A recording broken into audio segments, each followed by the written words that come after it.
could say, the last 10 years. Lots of wars, instability in too many countries like Libya, Syria, Iraq, Sudan, all those countries. That's why we have now in Egypt, as I've mentioned yesterday, we have more than around 9 million.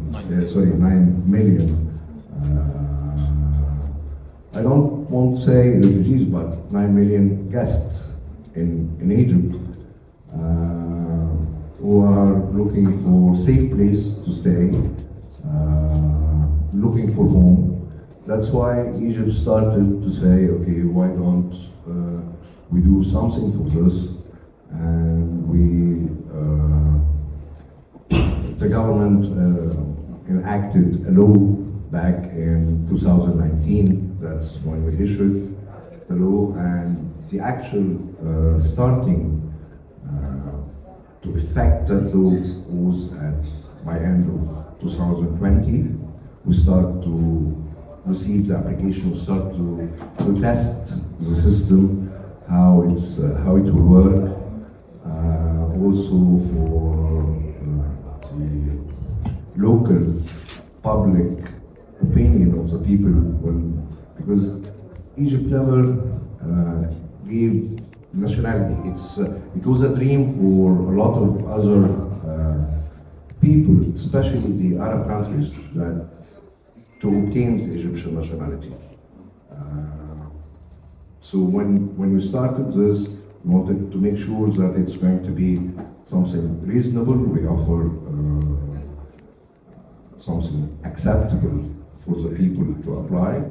Wanted to make, and then we start to evaluate our program, looking for other countries, what they are doing, and I would say now we are ready to receive applications and process it in a reasonable time,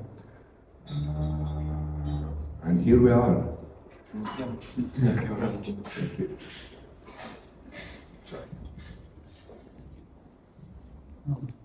Good morning, everybody. And first of all, just thank you for the opportunity to talk here and to meet you all. And thank you for the introduction, and thank you for the information on the Egyptian program, which I'm very interested to learn more about.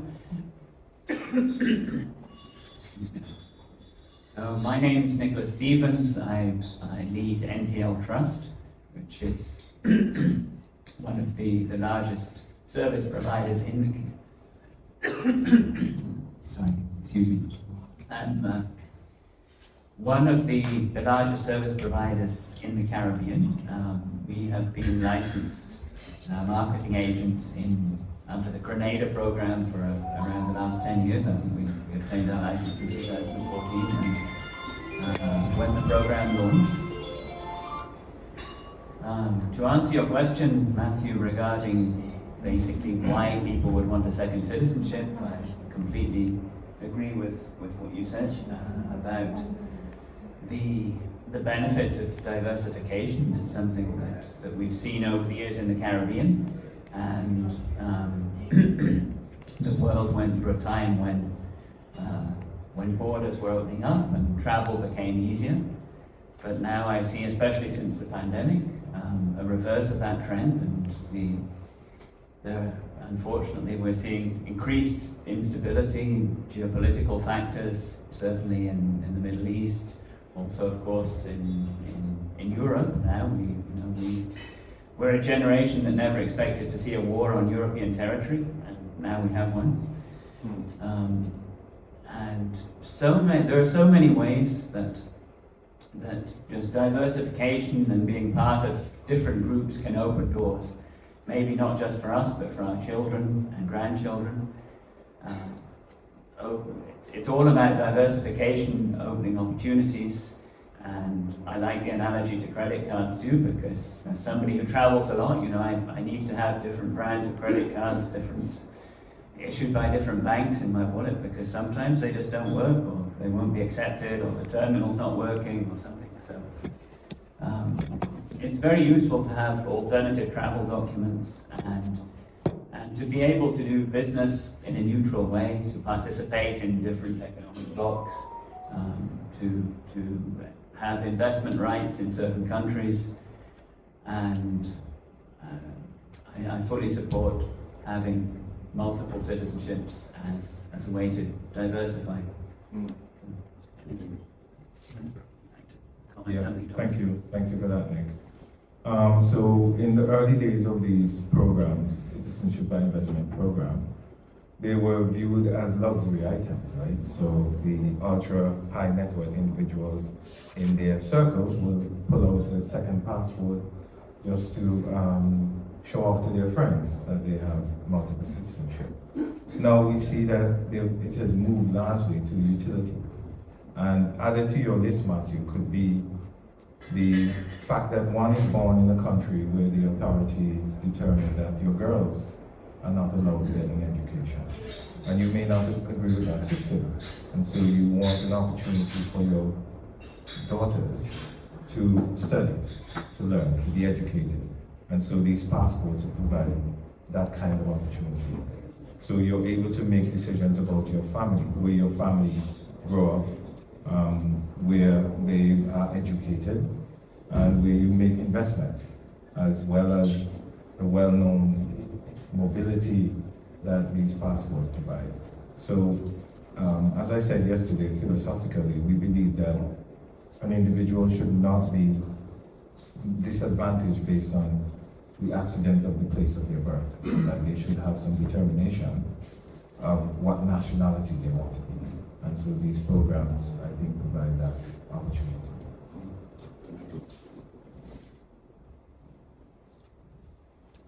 Thank you, Matthew, for the invitation and for giving us the opportunity to discuss this matter.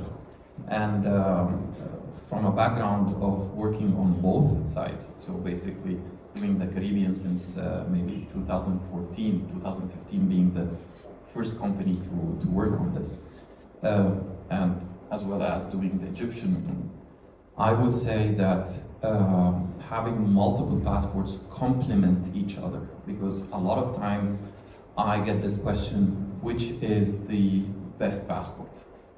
So there is nothing called the best passport. And it depends, first of all, why are you doing this? Where do you want to take your passports? And sometimes it's just a guarantee or an insurance policy for you to go where you should be able to go. So as Mr. Sharif said, it's a different cards that you can use in different locations, and it doesn't mean that if the passport is giving you a lot of visa-free access, maybe you need this passport to go to countries where the other passport doesn't allow you to go to those specific countries. And also specifically after the corona, I would say that even big countries and the countries that has a lot of power, the smaller countries were even more efficient in their passport rather than the big countries. So I think having multiple passports, again, complement each other, not competing as well. Thank you very much. I'll make one more comment, and I think you alluded to it earlier, is that there's a geopolitical aspect to it which actually works in your favor when you acquire a second passport. So, obviously the Caribbean countries have always been very, neutral in a lot of, or in most issues, and so you won't run into things like, for example, there's an issue with Canada and Egypt. Excellent example. Yeah. And so if you have the Caribbean passport, and we have plenty of people who actually came who hold both, and they were able to enter Egypt very quickly with a Grenada passport. The Grenada passport Yes. gave them access. Who gave them access to Egypt. Yes. And when you hold a passport like Canadian passport, you think, it's one of the best passports in the world. Who would have thought? And I think just another aside is that, excuse me? Just another aside is that many of these countries, if you're interested in the United States, there's also E1, E2 treaties. And the E1, E2 treaty also allows you a non-immigration visa, which is important for tax planning. So if you hold the Grenada passport, or if you hold the Egyptian passport, you can also get access via a business investment into the United States without becoming a tax resident. If anyone who has family members knows what it's like to deal with the US tax authorities, or family, if you've lived there yourself, you know it's not the best situation to get yourself in if you can avoid it.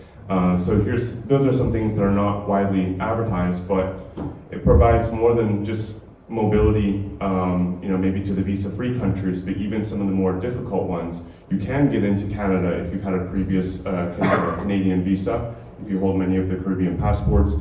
Same with the Egyptian and Grenada, you can also get the E1, I think it's E2 for both the two countries, yeah? So anyways, just another point that I wanted to make as it hadn't been raised yet. So let's move on to the next question.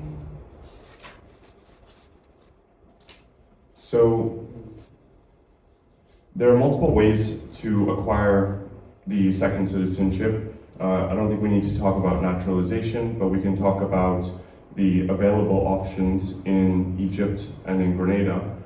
How can you acquire the citizenship through investment or other promulgated routes in the immigration law?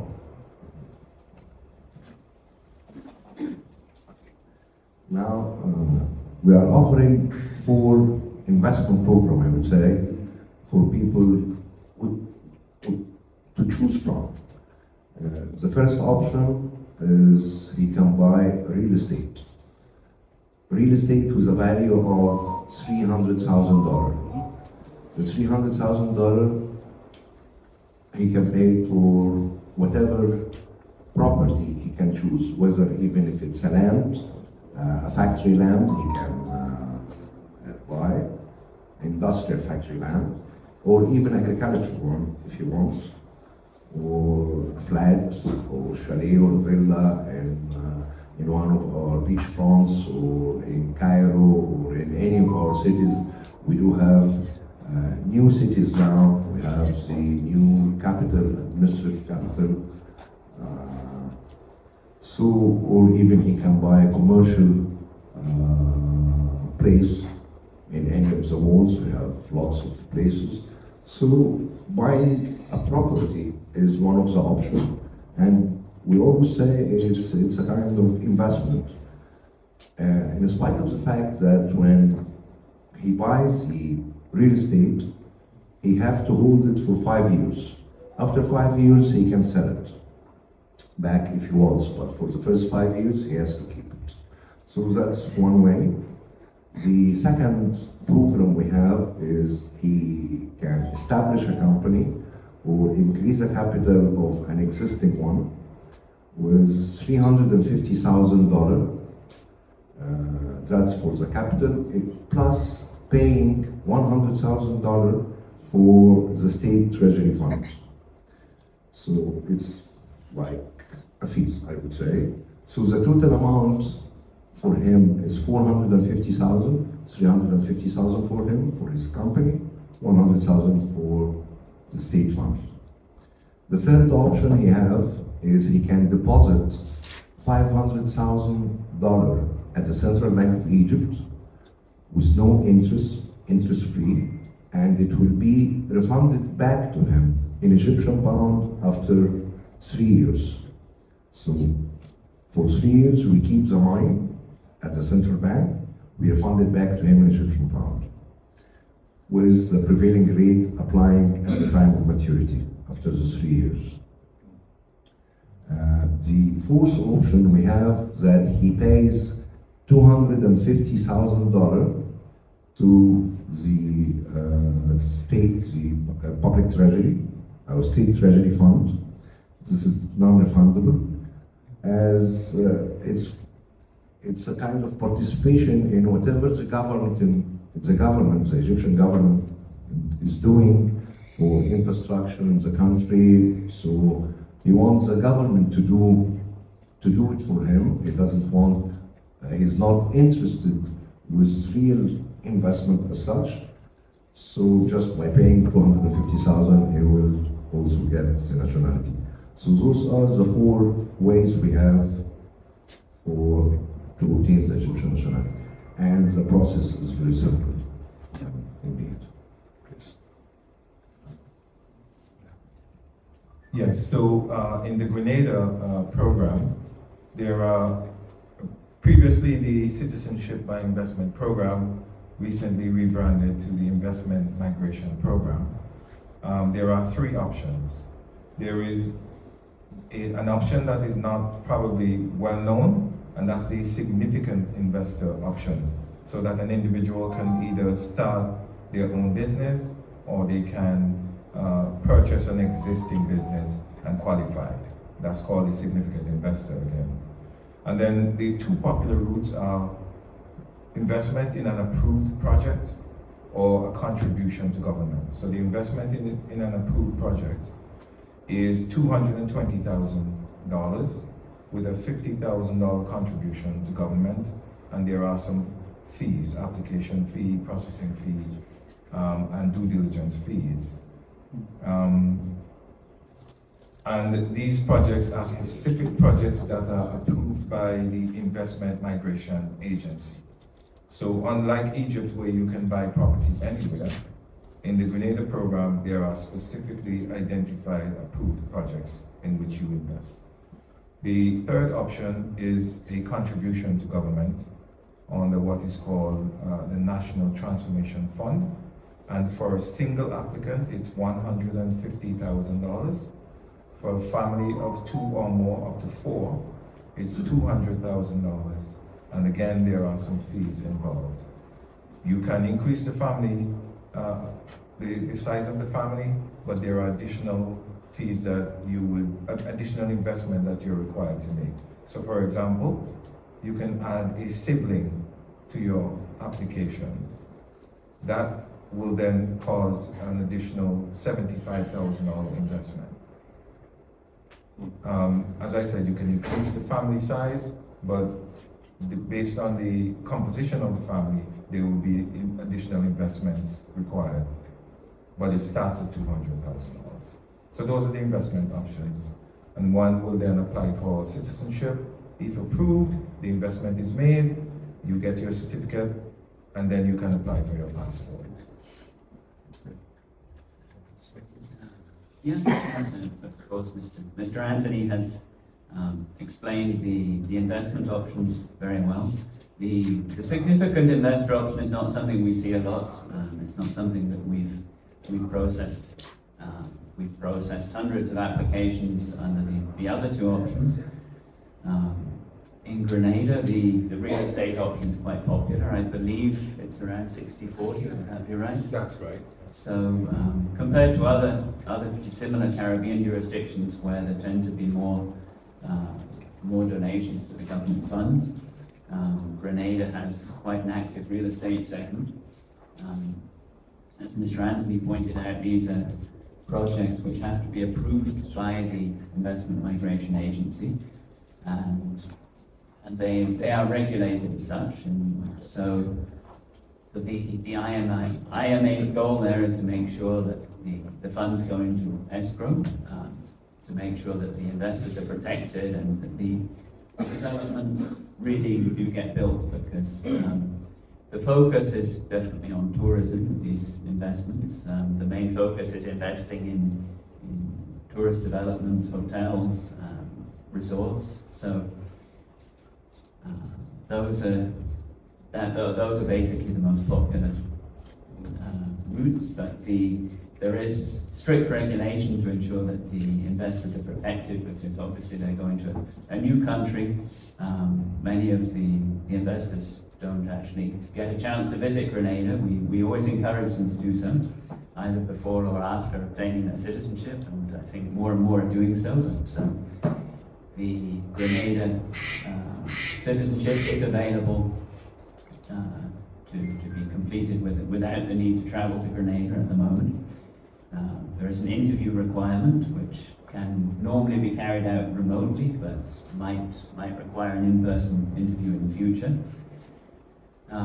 One very important thing to point out, I believe, is the memorandum that has been signed by 4 Caribbean governments in the last month or so, which includes Grenada, where amongst other things the governments have agreed to increase the minimum investment threshold. So we're expecting to see probably by the end of June an increase in the threshold for both the options, the real estate and the fund option.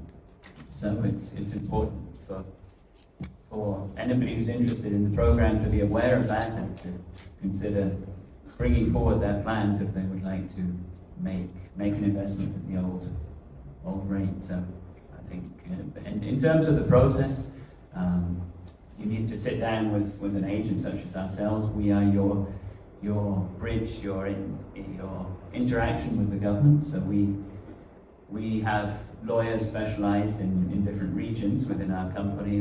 We're familiar with dealing with the documents from different parts of the world, different languages, the problems that may occur when trying to obtain the documents that are necessary for the due diligence. So sometimes the list of document requirements can look a bit scary when the client first sits down and sees what they have to come up with, but we are here to hold your hand through the process and make it as easy as possible, always in compliance with the law and the due diligence requirements of the program. So, thank you. Nick, if you don't mind, man, Sure. Nick just reminded me of a really important point. I saw a price list going around that I'm told is being advertised in Egypt, and it represents a discounted price, a price that is below the legal price. So as you engage with your agents, as you engage with developers, as you yourselves, those of you who are maybe direct clients, think about investing or becoming an applicant under the Grenada program, it's important that you understand that the minimum price, as I laid out, for real estate is $220,000 plus $50,000. For National Transformation Fund, it's $150,000 and $200,000 for a family. I say that because you could find yourself having a bit of trouble in the future if it's found out that you invested below the minimum price. And the way we try to ensure that the minimum investment is made is through what's called an escrow management framework, so that we must see the funds. First of all, the developer must have an escrow agreement signed with the agency, between the agency and the bank, who is the escrow agent, and the committee. Second, the developer must have an escrow account in a bank in Grenada.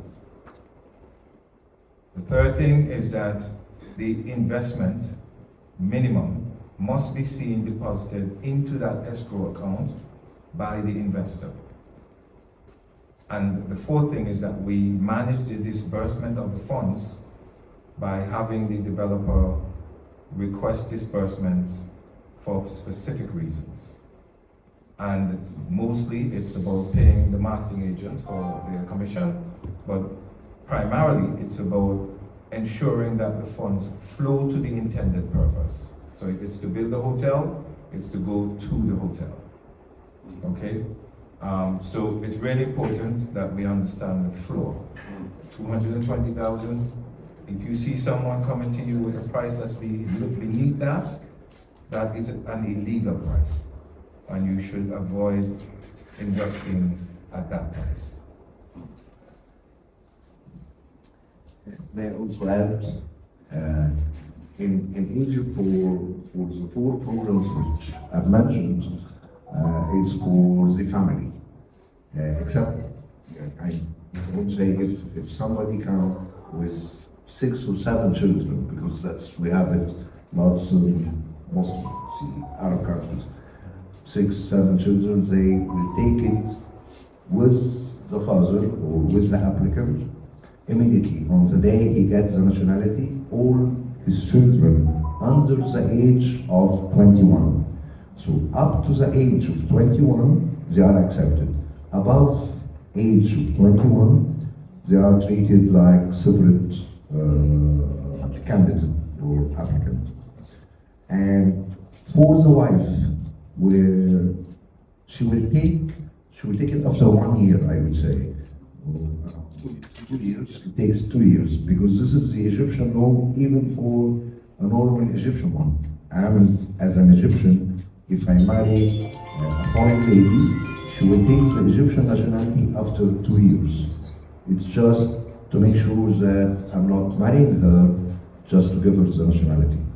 So that's why we're saying the wife is going to take it, but after 2 years. For the applicant is going to take it with all his children under the age of 21. Thank you. Is there time for me? Yes. No. So for Egypt, there is multiple ways to get the citizenship. Usually it was by birth or by getting married. And most recently, the citizenship by investment. There is an additional thing that I want to say about the real estate option. So in Egypt, for anything to be built, it has to be reported to a specific authority. And the requirements for buying a property in Egypt that qualifies for the citizenship, the property has to be under the supervision or under the authority of one of those authorities. So yes, we say we give the freedom to people to buy anything. However, there are requirements for those properties to be approved and considered for the citizenship application. The other thing is that the funds for them to be considered suitable for the application, first of all, they need to be fresh funds coming from outside of Egypt. And those funds need to be converted to Egyptian pounds in the Egyptian bank and the Egyptian system, which is something that I know, it's not a problem I know in the Caribbean, but it was a problem here that some people want to use the funds that they already have here to use it towards their citizenship application. So it's very important to show that these funds came from outside of Egypt. Without the proof of full amount transfer, this wouldn't get the application approved. We are yet in discussion, maybe in the future, with the citizenship unit and various authorities to consider the escrow account. However, due to the huge demand and the developers here are very spoiled with the amount of buyers. We have 1 million marriages every year. We have 2.2 million babies coming every year. The amount of demand is way more than the supply. So they are not in a position of playing any games or anything because they already have genuine interest and genuine demand within the country. So I guess also the legal framework that is already existing in the country protects both the local buyers as well as the international buyers. So they shouldn't be worried about if it has to be just a government approved. And by the way, for the last 3 years it was like this. So 3 years it was only government approved projects, and now because we know that the legal framework protects the interest of the buyers. So we were confident, the government basically was confident to open this for the rest of the buyers, for the rest of the areas. There is just one part, which is the Sinai Peninsula. This is the only one part in Egypt that you cannot use the properties in it to buy, to do the citizenship application.